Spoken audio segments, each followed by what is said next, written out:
You, you can't escape yourself. And that's the problem. Welcome back to another episode. This is Dr. Scott Scher. Today we're going to talk about, well, wherever you go, there you are. Imagine this. You take a trip. You finally unplug.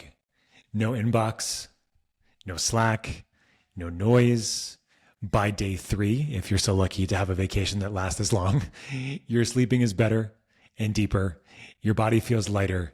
Your mind is quieter. You think, this is the version of me that I've been trying to become.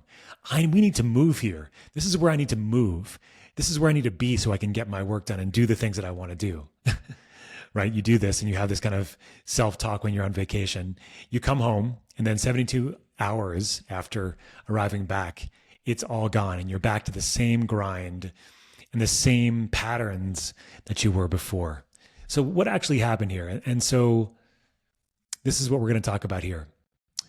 There's this quiet assumption underneath this whole, I need to move to the place I went on vacation, right? It says, if I could just get into the right environment, I'll finally feel the way I'm supposed to.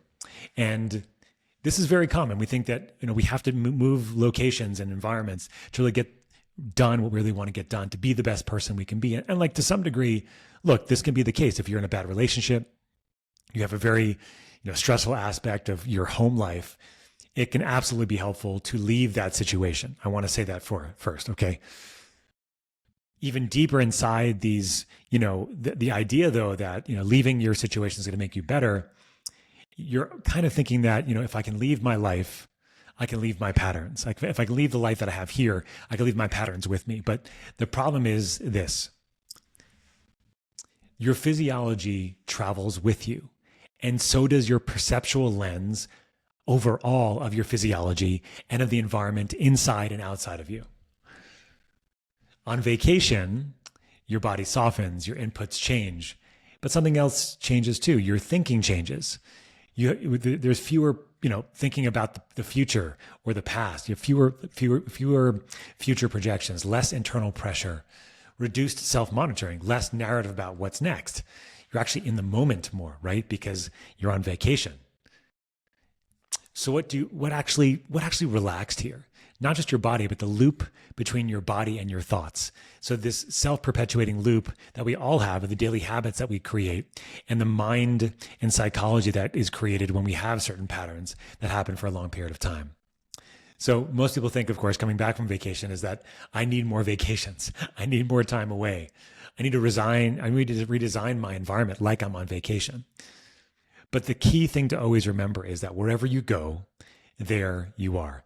And this is something that is very well known in meditation. But for all of us that are living our lives, it can be very difficult to realize that, yes, you might feel better for the first 3 days or a week, maybe even a couple months when you're in a new location, but your mind, your physiology travels with you, and so does how you interpret reality.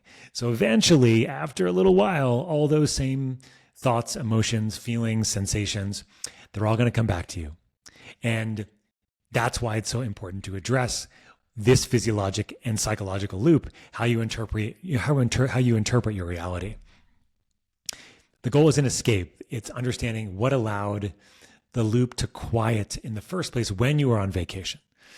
And then understand how you can reorient this when you're not on vacation. Wherever you go, you are there, right? So optimize your physiology and your interpretive lens, and everything can change.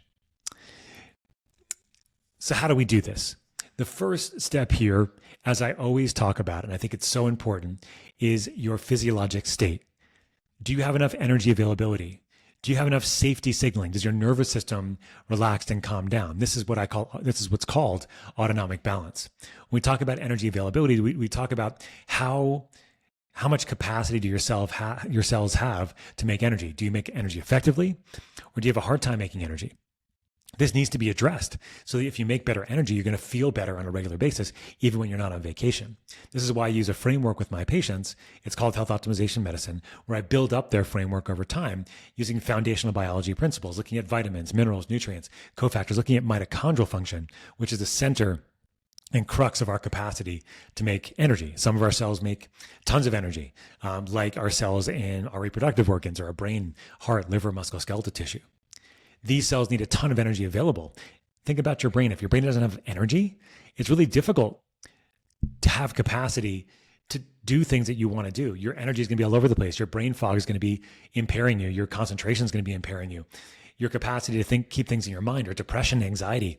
In essence, this is a lot related to energy availability. And when it comes to safety signaling, this is a different aspect where you have to have a better sense of kind of where you are here, but understanding that most of us are living in fight or flight more of the time. And this is what I call the sympathetic spiral of doom, actually, which I have other videos on, and I'll be talking more about. But in essence, are you able to balance your nervous system? Do you have the capacity to rev it up, but then also calm it down? The calming down part is called your parasympathetic nervous system, and I call this your parasympathetic edge. Being going back and forth between sympathetic and parasympathetic, this is what we call this is what is called autonomic balance. The dynamic oscillation between the two, when spending most of our time actually in parasympathetic. So once you've kind of understood the physiologic state of the system, of your system, knowing that it's going to feel better when you're on vacation, right? Knowing that we have to modulate it now, that it can be done and optimized and in regular life, not just when you're on vacation. Because wherever you're on vacation, eventually it's not going to be a vacation location anymore. You have to do work, right? And all this stuff's going to build up and you're going to have it all manifest again. The second layer is really so important though, and it gets missed much more than you realize, which is your interpretive layer. How does your mind interpret what's going on physiologically? What is your internal dialogue? What is your meaning-making capacity? And how does this kind of manifest itself on a regular basis? Are you present-oriented? Are you future-oriented? What are your predictions about the future? Your mind is always running. You have about 60 or 70,000 thoughts on average every single day. There's different interpretations or different averages that have been figured out over the years, but I think that's the one that makes the most sense to me. It's not like you have the same or different thoughts depending on the person. It's just 70,000 thoughts. Many of them are likely the same depending on the person. More anxiety, more stress, more thoughts that you're going to have, right? So understanding that the physiologic state and the interpretive layer, your mind, and how you interpret your thoughts and sensations and emotions and things like that, these are not separate. They form a loop. The body, for example, senses pressure. The mind predicts some sort of threat, for example. Thoughts accelerate, like, I need to fix this. My body tightens, and then the loop reinforces itself. And over time, it gets harder and harder to break these loops because it becomes a psychological pattern related to a biological phenomena, or you have a psychological pattern like a sympathetic stress from the outside that makes it very difficult for your biology to work as well. So it kind of be like a chicken before the egg thing. This is what I call the sympathetic spiral of doom. So on vacation, your body downshifts, your mind stops scanning, your thoughts slow, your body recovers and feels safe finally. And you're actually, this is a pattern interrupt. It's a loop interruption. But as I've been saying, the spiral doesn't just stop in your body, it stops in your thinking too. So this is why, people try to, bring vacation home, recreate the environment, add routines, control inputs. But within hours or sometimes days, if you're lucky, your inbox scanning resumes, your future planning restarts, your internal urgency returns, identity pressure comes back online, and you then go back to thinking that your environment was the problem. But what actually happened here is that your loops, your habits of being at home in your usual location have just restarted. So what can we do about this? I think the first major thing is to recognize that vacation isn't the answer. We all need vacation, don't get me wrong, to reset our nervous system, to reset and recalibrate. And I think it's an amazing thing. But saying that I need to live this place because I felt so good when I was there on vacation is, again, missing the point that wherever you go, there you are. So it's not just, okay, my body is recognizing the loop is so important. So my body and my thoughts are reinforcing each other right now. So most people are inside their thoughts. They don't see them, they are them. Without separation, every thought feels true, every prediction feels urgent. So we have to then, this is where the real training becomes. Like, this is where the real work begins.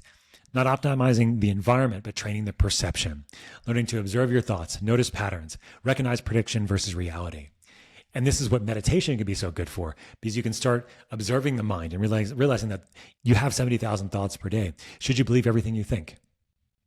Do you have to believe everything you think? The answer is no, you don't have to at all, right? So by not forcing things, right? But by widening the gap between your thought and your response, by allowing physiology to receive a different signal, everything starts changing. You build what I call an edge.